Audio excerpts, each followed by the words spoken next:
시편 104편 33절로 35절의 말씀을 함께 봉독하겠습니다. 시편 104편 33절로 35절입니다. 내가 평생토록 야훼께 노래하며 내가 살아있는 동안 내 하나님을 찬양하리로다. 나의 기도를 기쁘게 여기시기를 바라나니 나는 야훼로 말미암아 즐거워하리로다. 죄인들을 땅에서 소멸하시며 악인들을 다시 잊지 못하게 하시리로다. 내 영혼아 야훼를 송축하라. 할렐루야. 아멘. 평생토록 주님을 찬양하리로다. 이 같은 제목으로 시편 104편 33절로 35절의 말씀을 갖고 아침에 은혜를 나누기 원합니다. 나는 무엇 때문에 사는가를 우리 자신에게 물어야 합니다. 매일같이 내가 지금 무엇 때문에 살고 있고 무엇을 하고 있는가 자기 자신에게 묻고 그에 대한 분명한 답을 할 수 있어야 합니다. 시간이 너무나 눈 깜짝할 사이에 지나갑니다. 우리에게 이 시간은 두 번 다시 오지 않습니다. 한 번뿐인 인생입니다. 사람들은 다 가까운 지인들이 내 곁을 떠나는 것을 보면서도 나하고는 상관이 없겠거니 생각을 합니다. 난 아직 젊은데, 난 아직 건강한데, 난 아직 시간이 많이 있는데, 그러나 그 장담할 사람은 아무도 없습니다. 그냥 주님 부르시면 가는 겁니다.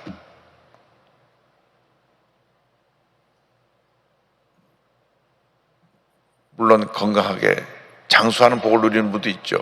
그것도 하나님의 뜻입니다. 그러나 나이가 40이 되지 않았고 아직 젊은데도 부르셔서 가는 사람도 있습니다.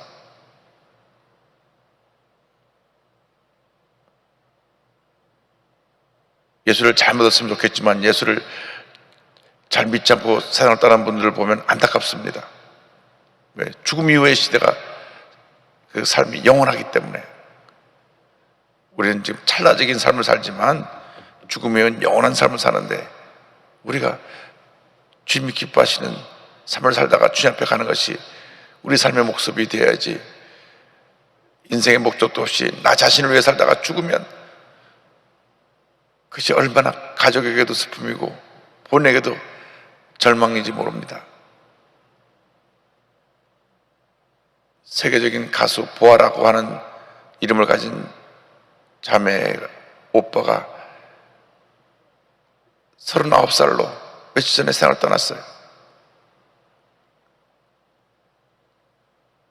음악계 유명한 PD고 활동가고 젊은 사람인데 그냥 39살에 그냥 생을 떠납니다. 지난 한 달 동안에 우리 교회 장로님 4분이 가셨는데 다 젊으셔요. 제가 보기에는 60대 후반도 되시고 80대 초반, 70대 후반. 그렇기 때문에 우리가 우리 인생을 장담할 수가 없습니다. 심장이 멈추면 우리는 가는 것입니다. 그렇기 때문에 하루를 살아도 보람 있게, 의미 있게, 행복하게, 귀하게, 아름답게 살아야 되겠다. 정말 오늘 하루도 너무 귀한 하루, 너무 복된 하루인데 그럼 이 귀한 하루의 삶이 무엇으로 시작하느냐? 먼저 주님을 찬양하는 삶이 되어야 되겠다. 우리 주님을 찬양하는 삶은 우리 인생의 본분입니다. 104편 33절입니다. 내가 평생토록 야훼께 노래하며 내가 살아있는 동안 내 하나님을 찬양하리로다. 내 호흡이 닿는 구성까지 주님을 찬양하겠습니다. 이사야 43장 21절에 분명히 인생의 목적을 이렇게 설명합니다. 이 백성은 내가 나를 위하여 지었나니 나를 찬송하게 하려 함이니라. 우리를 왜 부르셨느냐? 하나님을 찬송하게 하려고. 우리 한 입술에서 주님을 찬송하는 찬양이 나와야지 원망과 불평이 나오고 부정적인 얘기가 나오고 파괴적인 얘기가 나오고 남을 해치는 얘기가 나오면 안 됩니다. 주님을 찬양하는 우리의 고백이 늘 나와야 합니다. 우리의 평생에 주님을 찬양하고 감사하고 영광 돌리는 삶이 되어야 합니다. 찬양과 감사는 우리 하나님의 가장 기뻐하시는 모습입니다. 시편 63편 3절로 4절입니다. 주의 인자하심이 생명보다 나음으로 내 입술이 주를 찬양할 것이라. 이름으로 나의 평생에 주를 송축하며 주의 이름으로 말미암아 나의 손을 들리이다. 찬양은 내 삶의 흐트러진 모습을 딱 주님께 고정하게 합니다. 찬양이라고 하는 것은 하나님이 우리에게 주신 가장 귀한 선물입니다. 이 찬양을 통해서 주님께 나가는 것입니다. 슬플 때 찬양한 마음에 위로함이 있고, 좋은 일이 있을 때 찬양한 마음에 기쁨이 충만하게 되고, 찬양은 우리를 치료하고 회복시키고 우리를 살립니다. 역사적인 기록을 보면 네로 황제 시대 때 많은 크리스찬들이 순교당했는데, 네로 황제가 좀 정신적으로 문제가 있는 사람입니다. 괴팍한 사람입니다. 로마를 새롭게 건설해야 되겠다. 로마를 아주 세계의 중심이 되는 이 로마를 다시 도시계획을 해서 새롭게 만들어야 되겠다. 그래서 도시계획을 해놓고 빈민가를 다 불을 질러버렸습니다. 불을 질러야 거기에 새로운 건물을 지을 수 있으니까. 그러니까 폭동이 일어났습니다. 제가 불을 지른 게 이제 드러나게 되면 로마 황제 자리가 위험하니까 기독교인이 불질렀다. 그래가지고 수많은 기독교인들을 로마 원형 경기장에서 사자의 밥으로 온몸이 뜯기며 피 흘리며 죽어가게 했고, 또 불을 질러서 화형시키기도 하고 십자가 달려 죽게 하기도 하고 수많은 사람이 죽었습니다. 그렇지 않아도 로마 황제는 내가 신이라 그랬는데 기독교인들만은 자기를 신으로 여기지 아니하고 자기들이 믿는 신이 따로 있다 하니까 눈에 가시처럼 여겼다가 많은 기독교인을 죽음의 자리로 몰아넣었습니다. 그때 사도 베드로도 순교하고 사도 바울도 순교했습니다. AD 64년부터 66년, 67년 이때 사도 바울이 순교했다고 보는데, 그 같은 기간에 많은 기독교인들이 죽었습니다. 그런데 그 많은 기독교인들이 죽을 때 대부분 죽음을 두려워하지 않고 찬양을 불렀습니다. 믿음이 없는 사람은 죽음의 공포 속에 떨었겠지만 대부분의 사람들은 부활의 신앙을 갖고 있었기 때문에 찬양을 부르면서 죽음을 그들이 담담하게 맞이했던 것입니다. 죽음 앞에 두려워 떨지 않았습니다. 하나님 앞에 찬양을 했습니다. 이 위대한 부활 신앙이 오늘날 전 세계 3분의 1이 크리스찬이라고 고백하는 위대한 역사를 가져온 것입니다. 주님을 찬양하는 삶은 우리 삶의 위대한 능력이고 축복입니다. 이 찬양을 가능케 하는 것이 기도입니다. 기도는 곡조 있는 찬양이라고 합니다. 곡조 있는 찬양이 바로 기도인데, 주님께 기도하는 삶에 대해서 34절은 말씀합니다. 나의 기도를 기쁘게 여기시기를 바라나니 나는 야외로 말미암아 즐거워하리로다. 기도의 곡조를 붙은 것이 찬양이라 그러는데, 기도는 영혼의 호흡이고 주님과의 대화이고 늘 우리 기도에 깨어 있어야 합니다. 기도를 하지 않으니까 자꾸 우리가 실수를 하는 겁니다. 자꾸 잘못된 결정을 하고 잘못된 판단하게 되는 겁니다. 골로새 4장 2절에 기도를 계속하고 기도에 감사함으로 깨어있으라. 깨어있으라.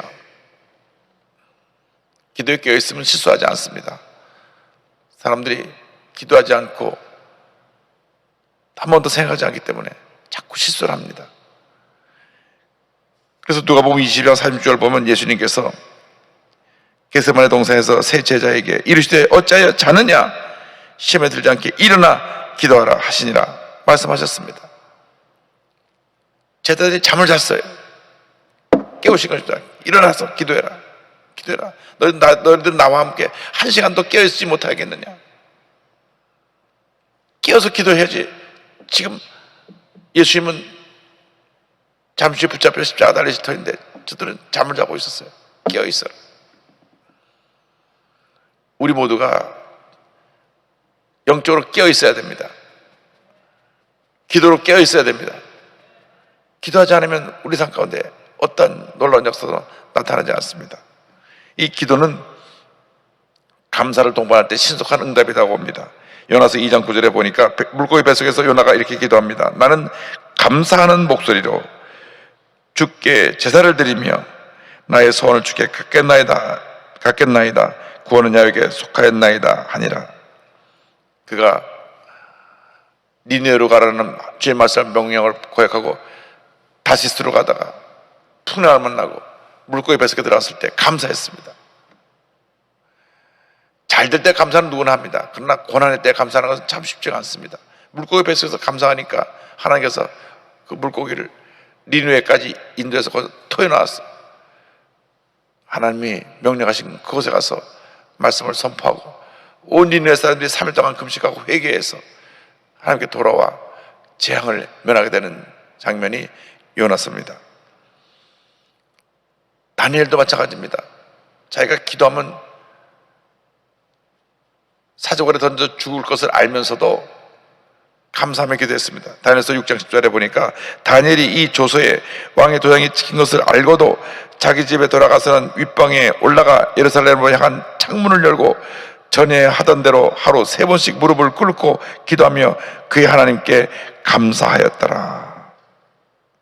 지금 기도하면 붙잡혀서 사자굴에 던져 죽게 되는데 감사하였더라.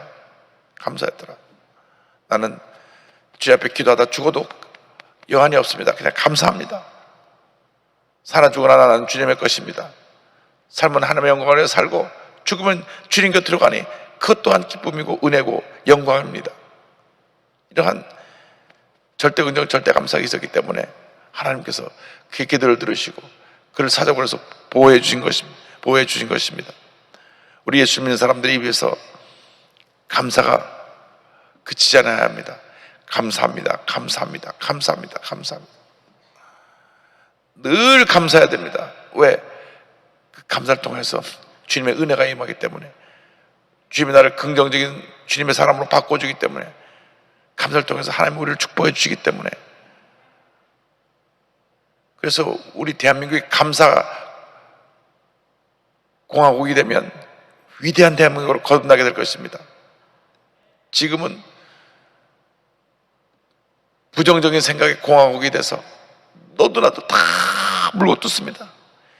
여당은 여당대로, 야당은 야당대로 서로가 물고 뜯습니다. 서로 여당끼리 물고 뜯고 야당끼리 물고 뜯고. 제가 만나는 모든 사람들이 염려합니다. 이 나라가 어디로 가고 있는지 모르겠다.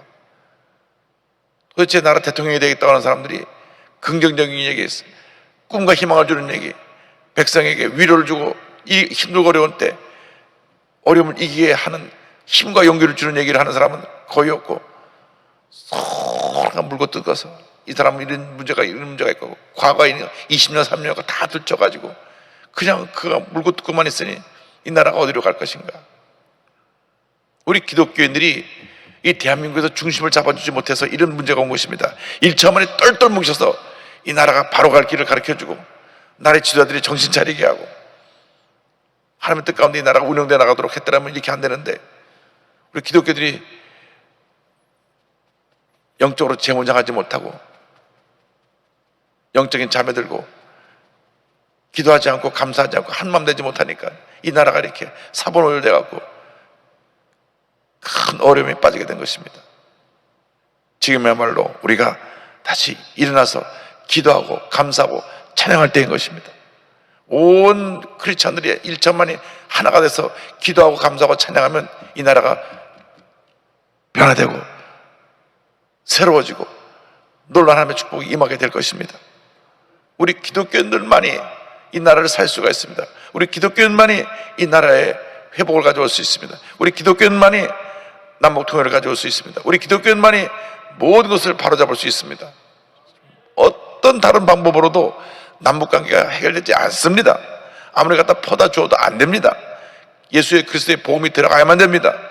이 나라 예수 그리스도의 복음 외에는 미래가 없는 것입니다. 아프가니스탄 무너지는 거 보십시오. 20년 동안 미국이 전쟁하고 수조 달러라 그러니까 뭐 몇천 조를 갖다 쏟아 부었는데 한 달 만에 그냥 철수가 오니까 한 달이 뭡니까 그냥 3일 만에 수도 카불이 무너지고 아직도 미국 사람들 100몇 명 남아있는데 그냥 철수하고 나서 그 사람들 이제 빠져나오는 게 또 문제라고 합니다. 공산주의자는 무섭습니다. 무섭습니다. 미국이 공산주의자랑 2번 싸우는데 공산주의자 또 이제 이 테러 집단들은 무섭습니다. 베트남에서 공산주의자랑 싸우다가 8년 동안 싸우다가 천문학적인 숫자를 쏟아붓고 돈을 갖다 퍼붓고 무기를 쏟아부었는데 결국 두 손 들고 물러나니까 2년 동안 계속 전국에 시위가 일어나더니만 딱 공산화되고 이 공산당보다 더 악질적인 테러 집단들, 무슬림 테러 집단들, 탈레반, 알카에다 이런 집단들이 온 전국을 숨어 있듯이 다 조직적으로 움직이고 있다가 딱 미군 빠지자마자 그냥 3일 만에 카불 점령. 우리나라가 6.25 때 3일 만에 서울 무너지는 것 똑같아요. 3일 만에 서울 무너지고 일주일 안 돼서 저 낙동강까지 우리 한국이 그냥 공산주의자라서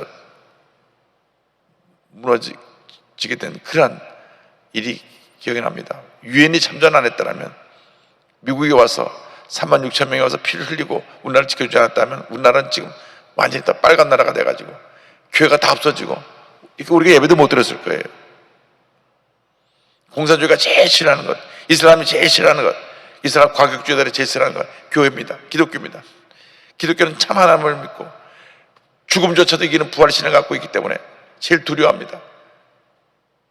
공산주의자들이 아무리 핍박하고 죽음의 공포에 몰아넣어도 죽음의 자리에 몰아넣어도 전혀 요동하지 않은 사람들이 기독교인입니다. 기독교인. 그 제일 두려워하는 겁니다. 두려워. 저 사람들은 누구길래 죽음을 두려워하지 않는가?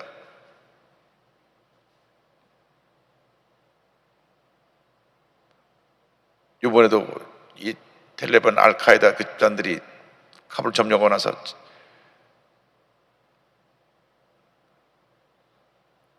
여자 경찰을 임신 8개월인데 가족들이 보는 앞에서 쇠뭉치로 때려서 죽였습니다. 뉴스에 다 나왔잖아요.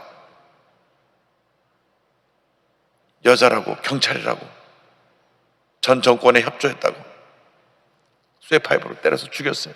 가족들이 다 보는 앞에서 가족들이 막 그 피통이 나는 그 사진을 찍어서 보냈는데 CNN, BBC에서 너무나 흉측해서 이 사진 안내 보내기로 했습니다. 너무나 끔찍하게 쇠뭉치로 맞아 죽은 모습 때문에 우리 대한민국에 사는 여성들은 행복한 거예요. 그쪽 가면 여기만 얼굴만 내밀고 모두 다 뒤집어쓰게 하고 여성의 인권은 인정하지도 않고 그런 공포정치가 시작이 됐습니다. 우리 대한민국이 공산주의로부터 과격한 무슬림으로부터 잘 우리나라를 지켜야 됩니다. 정말 우리나라가 기독교인이 하나가 안 되면 미래가 없습니다. 기독교인 똘똘 뭉쳐서 1천만이 이 나라를 바로잡아서 바른 길로 가게 해야 됩니다. 서로 우리가 뽑을 대통령도 정말 기독교 가치관을 중시 여기고 그분이 크리스찬이든 크리스찬 아니든 그게 중요한 게 아니에요. 기독교 가치관이 대한민국을 살린다는 것을 동의하는 사람을 세워야지 그냥 그때가 가가지고 아무나 터프덕 찍었다는 큰일 납니다. 대통령 선거 되기 전에는 좋은 일이 많이 있을 겁니다. 이제 코로나 종식됐다고 선포도 하고 한 번 또 그냥 모두 국민들에게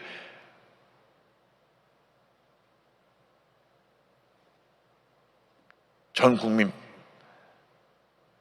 구제금융으로 그냥 막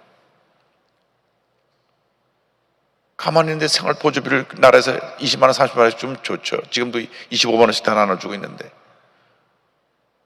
오죽하면 홍남기 경제부총리가 고간이 비어가는데 자꾸 다 끝내다 쓴다고. 우리나라에 그냥 있는 거 박박 긁어서 다 나눠줍니다. 그런데 그런 거 가지고 아무나 표를 받았다고 터부터 찌는 게 아니라 주는 거 그냥 꿀꺽 받고 표는 제대로 찍길 바랍니다. 옛날에 고무신 받고 아무나 막 찍어줘갖고 문제가 많았어요. 제가 지금 정치 얘기를 하는 게 아니라 기독교가 살아야 이 나라가 산다는 것을 얘기하는 겁니다. 대체로 악인을 심판하신 하나님에 대해서 35절을 말씀합니다. 죄인들을 땅에서 소멸하시며 악인들을 다시 잊지 못하게 하시리로다. 내 영혼아 야훼를 송축하라. 할렐루야. 의인들에게는 고난이 많았습니다. 다윗의 일생이 참 고난이 많은 고난 일생이었습니다. 그런데 그 고난이 대부분 어디서 오느냐? 사람들로부터 옵니다. 근데 사람들 중에서도 나를 잘 아는 사람들, 가까웠던 사람들이 나에게 해를 입힙니다. 그래서 우리가 기도를 많이 해야 되겠어. 하나님, 내 주위에 하나님이 기뻐하시는 선한 사람들이 많이 있게 하여 주옵소서. 어떤 다른 목적을 가지고 선한 척하고 와서 악한 사람의 모습으로 와가지고 그 사람들이 나를 공격하고 해를 입히는 일이 없게 하여 주옵소서. 믿었기 때문에 모든 거 다 얘기해 줬다가, 믿었기 때문에 내 있는 돈도 다 빌려줬다가 돈도 잃고 사람도 잃고, 믿었기 때문에 얘기해 줬다가 그 사람이 그거를 악용해서 뒤에서 악성문을 퍼뜨려가지고 괴롭게 하고, 지금 그렇지 않습니까? 지금 다 야당 내에서 일어나고 있는 것들이 본인들 사이에서 일어났던 일 갖다 자꾸 다 폭로해갖고 다 끌어내리고, 사람을 통해서 약한 일이 꼭 일어납니다. 사람을 통해서. 그런데 하나님께서는 그 악인을 내가 나의 때에 심판할 테니까 그들 때문에 불평하지 말라. 시편 37편 7절입니다. 야 앞에 잠잠하고 참고 기다리라. 자기 일이 형통하며 악한 꾀를 이루는 자 때문에 불평하지 말지어다. 내가 나의 때에 그들을 심판할 테니까 그들 때문에 불평하지 말라. 사람 때문에 내가 힘든 일을 당했다고 해서 그 사람 불평하면 안 되고, 하나님 주님께 맡깁니다. 내가 너무 힘들지만 내가 이로 인해서 불평하지 않겠습니다. 불평은 불평을 낳고 원망을 낳기 때문에, 불평하는 순간 내가 부정생각으로 사라져버리기 때문에 우리는 절대 긍정, 절대 감사합니다. 내가 믿었던 사람이 나를 배반하고 나를 괴롭히고 상처를 입혀도 불평하지 말고 하나님 주님의 손에 맡깁니다. 주님께서 문제를 해결해 주옵소서. 기도하기를 바랍니다. 시편 37편 9절 10절은 이렇게 말씀합니다. 진실로 악을 행하는 자들은 끊어질 것이나 야훼를 소망하는 자들은 땅을 차지하리로다. 잠시 후에는 악인이 없어지리니 내가 그것을 자세히 살필지라도 없으리로다. 하나님이 필요해서 그들을 허락해 주신 거예요. 왜? 우리의 믿음을 연단시키고 우리가 교만하지 않고 겸손하게 만드시려고 우리를 그런 고통을 주시는 겁니다. 엎드려 기도하고 겸손해지면 하나님이 때 그 사람들 다 우리 주변에서 정리해 주시는 것입니다. 내가 당하는 고난이 그것이 유익입니다. 고난하는 것이 내게 유익이라 이로 인해서 내가 주님의 율례를 배우게 됐다는 시편기자의 고백처럼 우리에게 고난이 유익을 가져다 줍니다. 우리를 겸손하게 만듭니다. 우리의 잘못된 모든 모습을 회개하게 만듭니다. 고난은 우리가 하나님과 나와의 관계 속에서 내가 바로 서지 못한 것을 바로 서게 만들어주고, 내 신앙의 불순물을 제거하고 하나님 앞에서 나를 한없이 깨어지고 낮아지게 만들어 주셔서 고난을 통해서 나를 온전한 하나님의 도구로 세워주시는 것입니다. 고난 당할 때 감사해야 됩니다. 고난 당할 때 회개해야 됩니다. 고난 당할 때 자신을 돌아봐야 됩니다. 내가 교만하지 않았나? 내가 내 뜻대로 살면서 주님의 뜻을 거역하지 않았나? 이런 모든 것들을 다 바로잡아야 됩니다. 그렇게 되면 하나님 앞에서 의인으로 인정받게 되고 시편 1편 결론 부분처럼 6절에 무릇 의인들의 길은 여호와께서 인정하시나 악인들의 길은 망하리로다. 그러므로 악인에 대한 심판은 하나님께 맡기고 여러분들은 주님 앞에서 절대 긍정 절대 감사로 나가면 됩니다. 그대로 원망불평하면 안 됩니다. 행악전언에서 불평하지 말라, 불평하지 말라, 불평하지 말라. 왜? 불평하는 입술에 내가 잡히니까, 내가 부정적이 되니까, 내가 남을 욕하면 내가 그 순간 내 속에 욕이 들어오는 겁니다. 입에 담지 못할 욕을 하는 분들이 있어요. 근데 그 욕을 하는 순간 그 욕이 내 마음속에 이미 담겨서 나가기 때문에 그러한 부정적인 얘기, 파괴적인 이야기들을 하면 안 됩니다. 절대 긍정, 절대 감사를 얘기해야 하나님이 기적을 베풀어주고 악인을 멸하시는 것입니다. 그러므로 우리가 이 힘들고 어려운 시대를 지나가는 동안에 오늘 주신 말씀을 기억하면서 주님 앞에 찬양하고 감사하고 기도로 무장하여 위대한 하나님의 사람으로 승리의 삶을 살아가게 되기를 주님의 이름으로 축원합니다. 기도하겠습니다. 가슴에 손 얹고 아픈 자리에 손 얹고 기도합니다. 사랑과 은혜와 자비가 무한하신 하나님 아버지, 믿음으로 손 얹고 기도하오니 주님 안수하여 주시옵소서. 나타난 예수 그리스도 이름으로 명하니 모든 흑암의 권세는 물러갈지어다. 염려 근심 걱정은 떠나갈지어다. 모든 질병은 물러갈지어다. 머리끝부터 발까지 모든 질병은 떠나가라. 모든 기도의 제목이 응답될지어다. 가정이 복을 받을지어다. 자녀들이 복을 받을지어다. 직장과 사업이 복을 받을지어다. 온 구역 식구들이 주님 안에서 형통의 복을 받을지어다. 하나님, 주님 앞에 나올 때마다 예물 드리는 모든 손길들을 복 주셔서 그 손길이 복되게 하시고 그 예물이 주님 은혜 가운데 귀하게 쓰여지게 하여 주시옵소서. 오늘 하루도 우리의 생명을 연장해 주신 주님 앞에 감사하며 찬양과 감사와 기도의 삶을 살아가는 제 모두가 되게 하여 주시옵소서. 예수님의 이름으로 기도드립니다. 아멘. 지금은 우리의 구세주 예수 그리스도의 무한하신 은혜와 하나님 아버지의 커넓으신 사랑과 성령의 감동감화 인도교통 충만하게 하시며 한평생 주님 앞에 찬양하고 기도하고 감사하며 나가기로 결심한 주님의 귀한 백성들 위해 지금부터 영원토록 함께 있을지어다. 아멘.